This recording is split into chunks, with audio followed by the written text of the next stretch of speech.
Hello दोस्तों, आज का सेशन आप सभी के लिए बहुत ही महत्वपूर्ण होने वाला है। आज हम कक्षा 10 विज्ञान के सत्र 2026-27 के संपूर्ण पाठ्यक्रम और परीक्षा पैटर्न पर विस्तार से चर्चा करेंगे। इस साल हमें क्या पढ़ना है, कैसे तैयारी करनी है और हमारी जो 70 अंक की जो लिखित परीक्षा व 30 अंक के प्रैक्टिकल की क्या रणनीति होनी चाहिए, तो यह सब आज के हम समझेंगे आज के इस वीडियो में। पूरा कंप्लीट जानकारी आपको दूंगा, तो एक एक करके चलिए समझते हैं। पहले देखते हैं, क्लास को आगे बढ़ाने से पहले अब देखते हैं कि आइए की नज़र डालते हैं कि आज के इस सेशन में हम क्या क्या कवर करने वाले हैं। तो सबसे पहले इससे आपको आसान हो जाएगा कि आगे आपको क्या क्या जानने को मिलेगा। तो सबसे पहले हम पूरे पाठ्यक्रम या सिलेबस की बात करेंगे, फिर हम परीक्षा के पैटर्न को समझेंगे कि लिखित और प्रायोगिक परीक्षा का क्या प्रारूप रहेगा। और इसके बाद हम जानेंगे कि किस इकाई यूनिट से कितने प्रश्न, कितने नंबर के प्रश्न आएंगे। और अंत में हम रसायन विज्ञान, जीव विज्ञान और भौतिकी के महत्वपूर्ण टॉपिक और प्रोजेक्ट पर भी चर्चा करेंगे, ताकि आपके दिमाग में पूरे साल की पढ़ाई का एक नक्शा तैयार हो जाए। इस तरीके से आप पूरे प्रस्तुति को देख सकते हैं। इसमें हम आगे इन सब पर डिस्कस करेंगे। परीक्षा का अंक प्रारूप क्या रहेगा, तो अब बात करते हैं सबसे ज़रूरी चीज़ की, एग्जाम पैटर्न। आपके विज्ञान का जो कुल पेपर मतलब 100 अंकों का होगा, इसमें से 70 अंक आपकी जो मुख्य बोर्ड लिखित परीक्षा के होंगे और 30 अंक स्कूल स्तर पर होंगे, जो आप सबको पता भी होगा। और 30 अंक आपको स्कूल स्तर पर मिल जाएंगे। और प्रैक्टिकल या प्रोजेक्ट के होंगे, आप मतलब पास होने के लिए आपको कुल 33 अंक चाहिए होते हैं। लेकिन ध्यान दें कि आपको जो लिखित परीक्षा में कम से कम 23 अंक और प्रायोगिक परीक्षा में कम से कम 10 अंक अलग अलग लाना अनिवार्य है। इसलिए दोनों के हिस्से ही आपके लिए बहुत महत्वपूर्ण हैं। तो इन दोनों को मिला के आपको देखिए देख सकते हैं, कुल 100 अंक लिखित परीक्षा के 70 और मिलते हैं 30 स्कूल लेवल पर। अब कुल पास होने के लिए आपको 33 नंबर चाहिए। लिखित परीक्षा में आपको कम से कम 23 नंबर चाहिए। और जो प्रायोगिक परीक्षा जो 30 वाली होती है, उसमें से 10 अंक और 70 में से 23 अंक, 23 नंबर कुल मिला के 33 नंबर आपको हो रहेंगे, तो आपको पास हो जाएंगे 100 में से। इससे ज़्यादा रहेंगे तो और अच्छी बात है। 33 तो वही बता रहा हूँ कि पासिंग। अब इकाई वार अंक विभाजन समझ लेते हैं। तो चलिए अब देखते हैं कि जो हमारी 70 अंकों को जो लिखित परीक्षा में किस यूनिट का कितना वेटेज है। तो पहली इकाई आप देख सकते हैं कि पहली यूनिट रसायन विज्ञान 20 अंकों की रहेगी। देख सकते हैं आप, रसायन विज्ञान प्रकृति एवं व्यवहार कितने अंक करेगा, 20 अंकों की। तो दूसरी इकाई जो आपकी है जीव विज्ञान भी 20 अंकों का है। और तीसरी इकाई है प्राकृतिक घटनाएं 12 अंक की। और चौथी विद्युत का प्रवाह 13 अंक। और पाँचवीं इकाई प्राकृतिक संसाधन 5 अंक के होंगे। इसी तरह कुल 70 अंक बनते हैं। तो इस चार्ट को देखकर आप समझ सकते हैं कि केमिस्ट्री और बायोलॉजी का वेटेज सबसे ज़्यादा है, तो इसलिए इन पर आप खास ध्यान दें। इस तरीके से आप समझ गए होंगे कि 70 अंक आपको कहाँ से मिलने वाले हैं। आगे बढ़ते हैं, अब समझते हैं एक एक करके आराम से। तो पहला देख सकते हैं आप कि हमारी पहली इकाई रसायन विज्ञान की है, जो 20 नंबर की है। तो इसका पहला चैप्टर है रासायनिक अभिक्रियाएं। इसमें हम समझेंगे कि रासायनिक अभिक्रियाएं क्या होती हैं और इसे कैसे पहचाना जाता है। हम सीखेंगे कि रासायनिक अभिक्रिया जो समीकरण कैसे लिखे जाते हैं, उन्हें संतुलित बैलेंस करना क्यों ज़रूरी है। तो याद रखिए, द्रव्यमान संरक्षण के नियम के कारण जो समीकरण को संतुलित करना बहुत ही महत्वपूर्ण है, और एग्जाम में हमें इसमें पक्के सवाल भी इससे आते हैं। तो इस तरीके से आप रासायनिक अभिक्रियाएं उन समीकरण को अच्छे से देखेंगे। तो अब देखते हैं, इस चैप्टर में हमें अलग अलग प्रकार की जो रासायनिक अभिक्रियाओं के बारे में पढ़ना है। जैसे देख सकते हैं, इनमें अभी जो आपको मैं बताया कि रासायनिक अभिक्रियाओं का अर्थ पहचान, अध्याय फर्स्ट में आप ये सारी चीज़ें आप देखेंगे। आप ये सारी चीज़ें कवर भी कर रहे होंगे, आप पढ़ाई तो शुरू हो चुकी है। आगे बढ़ते हैं, रासायनिक अभिक्रियाओं के प्रकार के बारे में आप समझते हैं। तो इस चैप्टर में हमें अलग अलग प्रकार की जो रासायनिक अभिक्रियाओं के बारे में भी पढ़ना है। जैसे जब दो चीज़ें मिलकर एक बनती हैं तो संयोजन अभिक्रिया।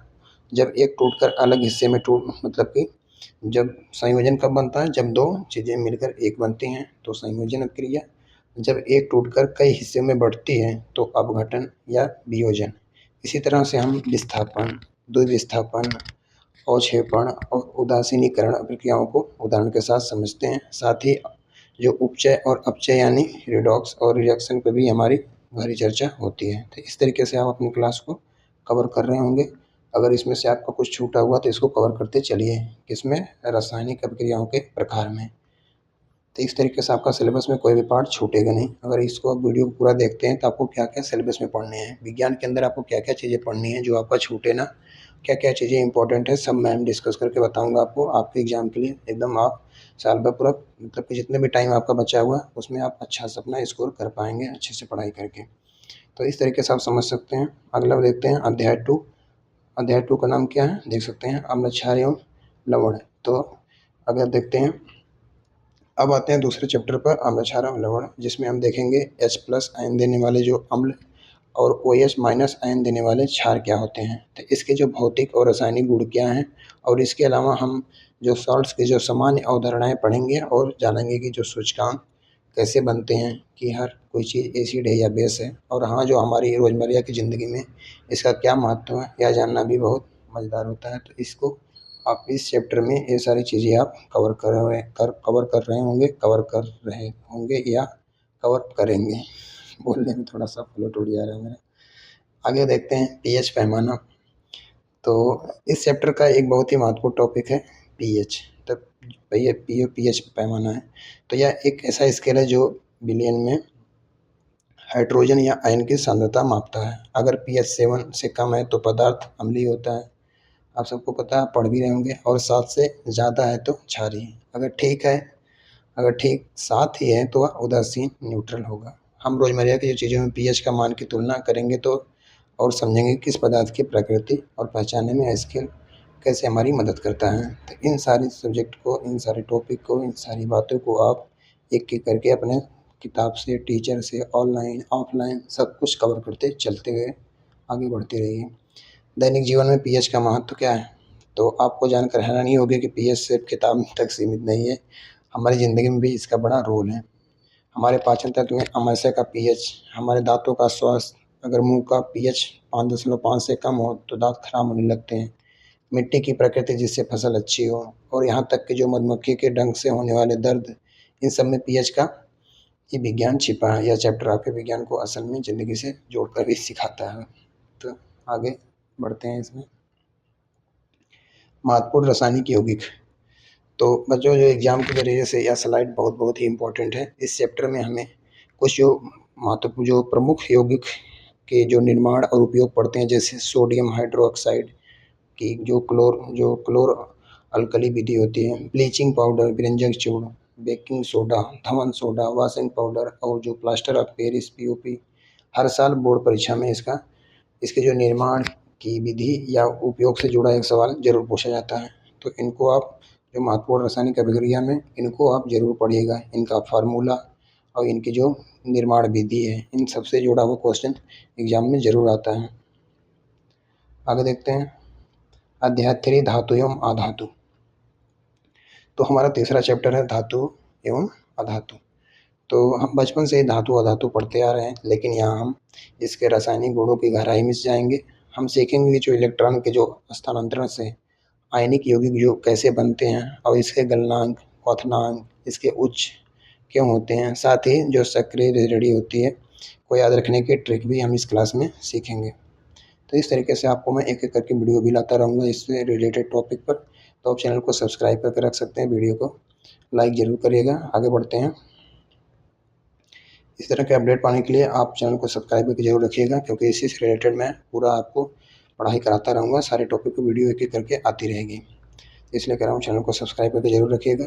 आपको अगर समझ में नहीं आ रहा तो भी कमेंट करके पूछ सकते हैं कि अब मुझे ये चीज़ें समझ में नहीं आ रही है, इसको थोड़ा सा और डिटेल में बताइए, तो हमें भी सीखने को मिलेगा। क्योंकि मेरा चैनल नया है, तो इसी चीज़ें मैं सीख भी रहा हूँ, सिखा भी रहा हूँ।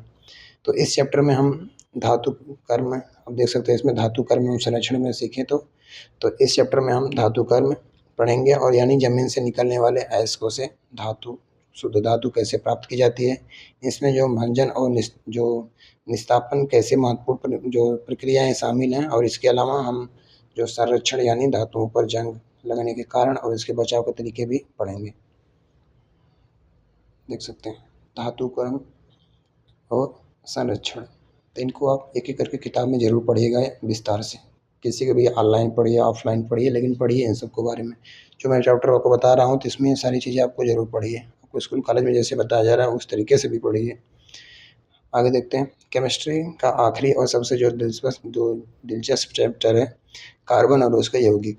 कार्बन एक ऐसा तत्व है जो दुनिया के लगभग हर चीज़ में मौजूद है। ऐसा क्यों? क्योंकि इसमें जो जो कैटनेशन श्रृंखलाएं, जो श्रृंखलन और जो संयोजकता का गुण होता है, उसमें हम सहसंयोजक आबंध और समजातीय श्रेणी और कार्बनिक यौगिक के जो मूल संरचना को बहुत ही आसान भाषा में समझना होता है हमें इस चैप्टर में। आगे बढ़ते हैं। क्रियात्मक समूह हाइड्रोकार्बन। अगर इसमें से आपको कोई स्लाइड मतलब कोई भी आपको पेज अगर पसंद आ रहा हो तो उसका आप स्क्रीनशॉट मार के जरूर अपने पास रखिए। यूनिट में कौन सा नंबर कितना रहता है, किस चैप्टर में क्या चीज़ पढ़नी है, उसका स्क्रीनशॉट लेकर आप अपने पास रखेंगे तो आपको दिक्कत नहीं होगी आगे पढ़ने में, तो आप पढ़ सकते हैं आराम से। इस तरीके से आप आगे देखते हैं क्रियात्मक समूह हाइड्रोकार्बन। तो कार्बन वाले चैप्टर में आगे हम क्रियात्मक समूह फंडामेंट जो फंक्शन ग्रुप्स के बारे में जानेंगे, जैसे हेलोजन और अल्कोहल, एल्डिहाइड और कीटोन, या कैसे कार्बन श्रृंखला के साथ जुड़कर उसके गुणधर्म बदल देते हैं या देखेंगे। साथ ही हम जो IUPAC नामकरण पद्धति सीखेंगे ताकि आप किसी भी हाइड्रोकार्बन का नाम आसानी से लिख सकें, चाहे वह सिंगल बॉन्ड वाला हो या जो संतृप्त हाइड्रोकार्बन हो या डबल या ट्रिपल बॉन्ड का वाला जो असंतृप्त हाइड्रोकार्बन हो। तो इस तरीके से आप एक एक चीज़ें आप इस चैप्टर से पढ़ते हुए अच्छे से आगे बढ़िएगा। आगे बढ़ते हैं। कार्बनिक यौगिक के गुण और उपयोग।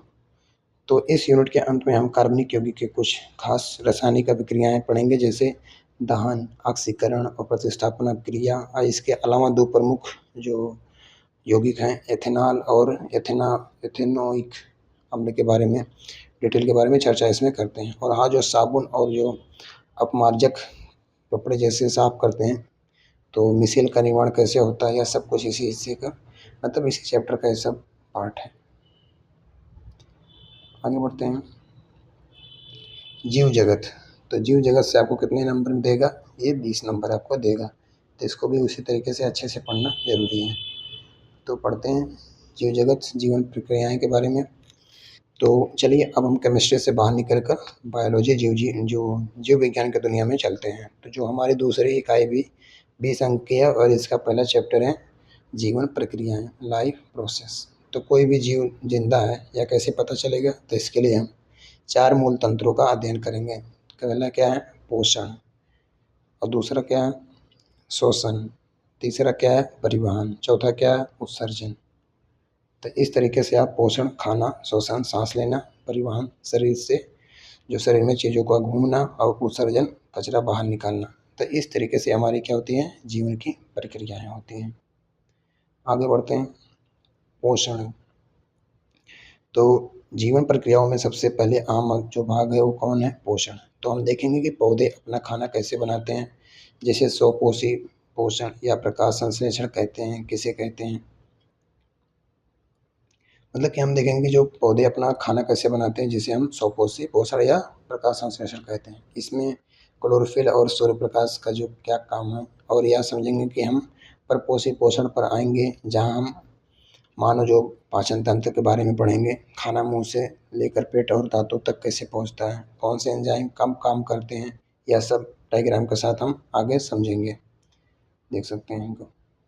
मतलब मैं आपको पाठ्यक्रम बता रहा हूँ तो इसमें डिटेल जाने की जरूरत नहीं है भी है, क्योंकि हम अभी पाठ्यक्रम के बारे में देख रहे हैं, इसको समझ रहे हैं क्या क्या चीज़ें हमें इस चैप्टर से कौन सी टॉपिक पढ़नी है, कौन सी हम पढ़ रहे हैं तो कौन सी टॉपिक छूट रहा है। आगे बात करते हैं श्वसन तंत्र। तो पोषण के बाद जो खाना मतलब कि हमने खाया है उससे ऊर्जा कैसे मिलती है, और यह जो श्वसन पढ़ेंगे हम वायु ऑक्सीजन की उपस्थिति में, और जो अवायवीय जो श्वसन में अंतर समझेंगे। फिर हम मानव श्वसन तंत्र, नाक से लेकर फेफड़ों के जो कोशिकाओं तक रास्ता देखेंगे। इसके अलावा पौधों में गैसों का विनिमय कैसे होता है, और कोशिकाओं में ATP के रूप में ऊर्जा कैसे बनते हैं, इन पर भी हम आगे देखेंगे जो आने वाली वीडियो है उनमें। आगे बढ़ते हैं। परिवहन एवं उत्सर्जन। तो तीसरा जो महत्वपूर्ण तंत्र है परिवहन, जिसमें हम मानव हृदय की बनावट और या कैसे खूब मतलब कि खून को पूरे शरीर में पंप करता है, दोहरा परिसंचरण, और यह जानेंगे पौधों में जल और भोजन ले जाने वाले जो जाइलम और जो फ्लोएम का काम भी समझेंगे। इसके बाद आता है उत्सर्जन, जहाँ हम मानव किडनी व मतलब कि नेफ्रॉन की संरचना पढ़ेंगे और जो शरीर से हानिकारक अपशिष्ट पदार्थों को बाहर निकालने में काम करता है। तो इस तरीके से आप परिवहन एवं उत्सर्जन में ये सारे टॉपिक आप पढ़ेंगे। आगे बात करते हैं अध्ययन 2 नियंत्रण एवं समन्वय। तो बायोलॉजी का जो अगला चैप्टर है नियंत्रण एवं समन्वय। तो हमारा शरीर इतनी सारी क्रियाएं एक साथ कैसे कंट्रोल करता है और इसमें हम पौधों को हार्मोनल समन्वय जैसे प्रकाश की ओर झुकना और पादप हार्मोन ऑक्सीजन और जिबरेलिन के बारे में पढ़ेंगे। इंसानों में यह काम तंत्रिका तंत्र नर्वस सिस्टम करता है। हम न्यूरॉन की संरचना और जो प्रतिवर्ती क्रिया जो रिफ्लेक्स एक्शन को समझेंगे, जैसे गर्म चीज़ को छूते हैं तो अचानक हाथ को पीछे हटाना। इस तरीके से आप इसमें पढ़ रहे होंगे या आगे आने वाली आप वीडियो में पढ़ेंगे, अपने क्लास में आने वाले टाइम में पढ़ेंगे। रासायनिक समन्वय, तो इसको समझते हैं। तो तंत्रिका जो तंत्र के अलावा जो हमारे शरीर को कंट्रोल करने में हार्मोन्स का भी बड़ा हाथ होता है। इस स्लाइड के अंतर्गत हम जो शरीर के विभिन्न जो अंतःस्रावी ग्रंथियों के बारे में जानेंगे, जैसे कि थायराइड हो गया, पिट्यूटरी हो गया, अग्नाशय हो गया और इंसुलिन और अभी जो वृद्धि हार्मोन शरीर में क्या करते हैं और शरीर का जो फीडबैक मैकेनिज्म कैसे काम करता है और इन सब के चैप्टर को बहुत ही रोचक हिस्सा होता है इसमें रासायनिक समन्वय में। ये सारी चीज़ें आप कवर करते हैं, पढ़ते हैं। अध्याय 3 जीव जनन कैसे करते हैं। तो हम जो हमारा अगला अध्याय है प्रजनन एवं जनन, तो इसमें हम दो तरह के प्रजनन पढ़ेंगे। पहला है अलैंगिक और लैंगिक। अलैंगिक जनन में हम अमीबा में विखंडन और यीस्ट, हाइड्रा में मुकुलन को समझेंगे, लेकिन जनन में हम पौधों, पुष्प के भाग, परागण और मानव जनन तंत्र, नर और मादा अंग का विस्तार से अध्ययन करेंगे आने वाली वीडियो में। तो निषेचन से लेकर भ्रूण के विकास तक की पूरी प्रक्रिया तक, मतलब आप इसमें ये सारी चीज़ें आपको पढ़नी होती है इस चैप्टर से। प्रजनन स्वास्थ्य, तो इस अध्याय का एक बहुत ही संवेदनशील और जरूरी हिस्सा है प्रजनन स्वास्थ्य। तो एक जागरूक नागरिक होने के नाते आपको परिवार नियोजन की विधियाँ, गर्भ निरोधक उपायों और यौन संचालित रोगों जैसे कि एसटीडी और जैसे एचआईवी के बारे में भी सही जानकारी होनी चाहिए। तो हम इन विषयों को भी वैज्ञानिक दृष्टिकोण से चर्चा करेंगे और समझेंगे कि जो सुरक्षित स्वास्थ्य और प्रसूति देखभाल क्यों आवश्यक है। तो आपके चैप्टर में अगर होगा, मतलब कि चैप्टर में तो है ही, इनको आप जरूर पढ़ें क्योंकि इनसे प्रश्न बनते हैं एग्जाम में। अनुवांशिकता, अब इनको देखते हैं। तो बायोलॉजी का जो अंतिम चैप्टर है अनुवांशिकता। तो क्या आपको कभी सोचा है कि जो आपके शक्ल है, आपके जो माता पिता से क्यों मिलती हैं, आपके जो मतलब कि इसके जवाब हम ग्रेगर जो मेंडल के मटर के पौधे वाले प्रयोग को जरिए समझेंगे। हम लक्षणों के जो विसंगति के नियम और प्रभावी और अप्रभावी लक्षणों को भी जानेंगे। साथ ही मनुष्य में लिंग निर्धारण कैसे होता है, एक्स और वाई गुणसूत्रों का खेल क्या होता है, यह भी विस्तार से पढ़ेंगे आने वाले विषय में, आने वाले वीडियो में। आगे बढ़ते हैं। प्राकृतिक घटनाएं, नेचुरल फिनोमिना, देखते हैं प्रकाश। तो अब हम भौतिक विज्ञान फिजिक्स की दुनिया में प्रवेश करते हैं। तो इकाई 3 कुल 12 अंकों के हैं। तो इसमें पहला चैप्टर प्रकाश के प्रवर्तन पर आधारित है। जब प्रकाश किसी भी चिकनी सतह से टकराता लौटता है तो उसे क्या बोल देते हैं, परावर्तन कहते हैं। हम अवतल और उत्तल दर्पणों के बारे में पढ़ेंगे और सबसे महत्वपूर्ण इन दर्पणों द्वारा बनने वाले प्रतिबिंबों के किरण आरेख बनाना भी सीखेंगे। एग्जाम के ये जरूर आते हैं ये सब। ये चैप्टर ही बहुत ही इंपॉर्टेंट है। तो देख सकते हैं पूरा इसमें कितने नंबर के आते हैं, तो 12 अंक के आते हैं। और इसमें देख सकते हैं कि प्रकाश में हमें जो प्रकाश का प्रवर्तन होता है उसमें हमको क्या क्या चीज़ें पढ़नी है। अब बढ़ते हैं आगे। गोली, दर्पण और शब्दावली व सूत्र। तो दर्पण के सवालों को हल करने के लिए आपको शब्दावली को समझना बहुत ही जरूरी है। जैसे कि उसमें यूज होगा वक्रता त्रिज्या सी, मुख्य फोकस एफ, फोकस दूरी स्मॉल एफ और जो ध्रुव पी क्या होते हैं।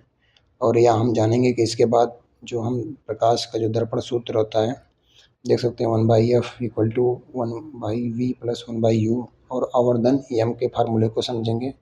तो इन सूत्रों पर आधारित जो न्यूमेरिकल को अभ्यास भी हम बहुत अच्छे से तरीके से करेंगे। देख सकते हैं। अगर अभी आपको मेरी वीडियो नहीं मिल पा रही तो आप किसी अन्य चैनल से या किसी भी टॉपिक से आप पढ़ते रहिए, लेकिन पढ़िए जरूर, इन टॉपिकों को अच्छे से जरूर कवर करिए।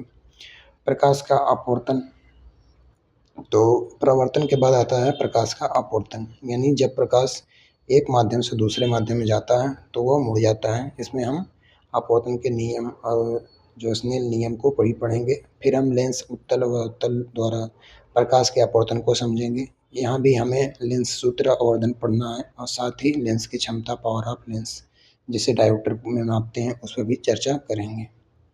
देख सकते हैं। आगे बढ़ते हैं। अध्याय 2 मानव नेत्र दृष्टि दोष। तो फिजिक्स का जो अगला चैप्टर बहुत ही व्यवहारिक है, मानव नेत्र दृष्टि दोष। हम समझेंगे कि जो हमारी आँख कैमरे की तरह कैसे काम करती है, दृष्टि पटल जो रेटिना पर इमेज कैसे बनती है, और आँख की जो जो समंजन क्षमता होती है क्या होती है। और इसके बाद हम आँखों के काम भी, जो आम बीमारियों को जैसे निकट दृष्टि दोष हो गया और मायोपिया हो गया और दूरदृष्टि दोष हो गया, के कारण लेंस लगातार उसके निवारण के बारे में भी समझते होंगे आप भी, और इसको पढ़ते रहे होंगे आप भी। आगे बढ़ते हैं। अगर सबको अगर आपका छूट रहा है तो इन सबको आप जरूर कवर करते हुए चलिए अपने चैप्टर में। रंग बिरंगा संसार। तो आसमान नीला क्यों है, तारे टिमटिमाते क्यों हैं, इंद्रधनुष कैसे होता है, इन सब खूबसूरत सवालों के जवाब आपको इस रंग बिरंगा संसार टॉपिक में मिलेंगे। तो हम प्रिज्म से प्रकाश और अपवर्तक और जो विक्षेपण पढ़ेंगे, वायुमंडलीय अपवर्तन और प्रकाश के प्रकीर्णन की घटनाओं जैसे टिंडन प्रभाव और सूर्यास्त के समय सूरज का लाल दिखना, इन सबको वैज्ञानिकरण को भी अच्छे से तरीके से समझेंगे। इन सब जितने भी टॉपिक आपको दिख रहा है, इन सबको आप जरूर पढ़िए। विद्युत का प्रभाव। तो हमारी जो अगली इकाई है विद्युत का प्रभाव, इलेक्ट्रिसिटी, जो 13 अंकों की है। यह चैप्टर पूरी तरह से कंसेप्ट और न्यूमेरिकल पर आधारित है। हम पढ़ेंगे कि विद्युत धारा, करंट, विभवांतर, पोटेंशियल डिफरेंस की परिभाषा और उसके सूत्र I = Q/T। इस तरीके से विद्युत धारा और परिपथ का अध्ययन इसमें करते हैं। इसमें परिभाषा, सूत्र, इसके अलावा हम विद्युत परिपथ सर्किट बनाना और उसके इस्तेमाल होने वाले विभिन्न तरीकों को भी पहचानना सीखेंगे। ओम का नियम। तो विद्युत जो वाले चैप्टर का सबसे अहम हिस्सा है ओम का नियम। यह नियम धारा I और विभवांतर V बीच का जो संबंध बनाता है, V और जो आई आर, यहाँ आर क्या है, प्रतिरोध, रेजिस्टेंस। हम समझेंगे कि वोल्ट, एम्पियर और ओम क्या है। बोर्ड परीक्षा में ओम के नियम का सत्यापन और इस फार्मूले पर आधारित न्यूमेरिकल जांच जो आने की संभावना बहुत ज़्यादा रहती है, तो इसलिए हम इसे एकदम पक्का करेंगे कि अच्छा से पढ़ेंगे इसको।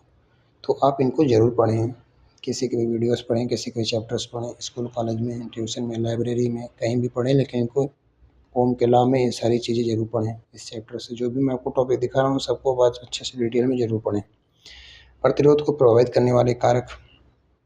तो क्या आपने सोचा है कि तार लंबा या मोटा तो बिजली के बहाव पर क्या असर पड़ता है। इस स्लाइड में हम यही समझेंगे कि किसी चालक का प्रतिरोध किन कारकों पर निर्भर करता है। हम जानेंगे प्रतिरोध की धारा की जो समानुपाती और उसकी मोटाई व्युत्क्रमानुपाती होती है। मतलब ये सारी चीज़ें आप इस चैप्टर के अंदर, इस टॉपिक के अंदर आप पढ़ रहे होंगे। आगे बढ़ते हैं। प्रतिरोध संयोजन। तो जब एक से ज़्यादा प्रतिरोध जोड़ने में, तो उसे कैसे जोड़ें। इनके दो तरीके होते हैं, श्रेणी क्रम में, सीरीज, और समांतर क्रम मतलब पैरेलल। हम दोनों के तुल्य प्रतिरोध, टोटल रेजिस्टेंस निकालने के फार्मूले भी देखेंगे। इनको देख सकते हैं श्रेणी क्रम में और समांतर क्रम में।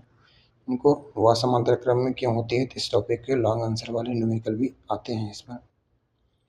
आगे बढ़ते हैं। विद्युत धारा का ऊष्मीय प्रभाव। तो जब किसी तार में देर तक करंट बहता है तो वह गर्म हो जाता है और इसे ही विद्युत धारा व ऊष्मीय प्रभाव कहते हैं। और जब हम जूल का तापन नियम पढ़ेंगे तो देखेंगे कि कैसे इसी सिद्धांत पर हमारी जो प्रमेय होती है, हीटर और टोस्टर काम कैसे करते हैं, और विद्युत के जो फिलामेंट होते हैं, टंगस्टन, और घरों की जो सुरक्षा के लिए इस्तेमाल होने वाले जो इलेक्ट्रिक फ्यूज के बारे में भी अच्छे से जानेंगे। बढ़ते हैं आगे। विद्युत शक्ति। तो बिजली का बिल कैसे आता है, तो यह समझने के लिए हमें विद्युत शक्ति, पावर पढ़नी होगी। हम शक्ति के जो फार्मूले होते हैं, शक्ति का जो SI मात्रक होता है, वाट होता है, और इसके अलावा हम ऊर्जा के व्यवहारिक मात्रक, किलोवाट घंटा के बारे में भी अच्छे से पढ़ेंगे आसान भाषा में। यूनिट क्या क्या होता है, और बिजली के खर्च निकालने के सवाल को भी अच्छे से हल करेंगे। देख सकते हैं। आगे बढ़ते हैं। अध्याय 2 विद्युत धारा पर चुंबकीय प्रभाव। तो फिजिक्स का आखिरी चैप्टर है चुंबकीय प्रभाव। तो चुंबक तो अपने आखिर मतलब कि चुंबक तो आपने देखी होगी कि, लेकिन आपको पता है कि बिजली के तार में भी चुंबक बन सकते हैं। हम चुंबकीय क्षेत्र रेखाओं को गुणधर्म पढ़ेंगे और एक सीधे तार और जो परिनालिका होती है, करंट बहने से कैसे चुंबक क्षेत्र बनता है, यह भी देखेंगे। और यह भी समझेंगे कि जब किसी करंट वाले तार को चुंबक के बीच रखते हैं तो उस पर बल कैसे लगता है, देख सकते हैं। आगे बढ़ते हैं, मुख्य नियम एवं घरेलू परिपथ। तो इस चैप्टर में दिशा पहचानने के दो बहुत ही आम नियम हैं, फ्लेमिंग का बायां हाथ नियम और दक्षिण हस्त अंगूठा नियम। तो हम उंगलियों के सहारे दिशा निकालना सीखेंगे। अंत में हम अपने घर के वायरिंग यानी विद्युत परिपथ को समझेंगे। इसमें जो विद्युत होता है, उदासीन और अर्थ वायर काम कैसे करता है, शॉर्ट सर्किट या ओवरलोडिंग से कैसे बचा जाता है, इन सबको विस्तार से अच्छे से चर्चा करेंगे। प्राकृतिक संसाधन, हमारा पर्यावरण 5 नंबर वाला।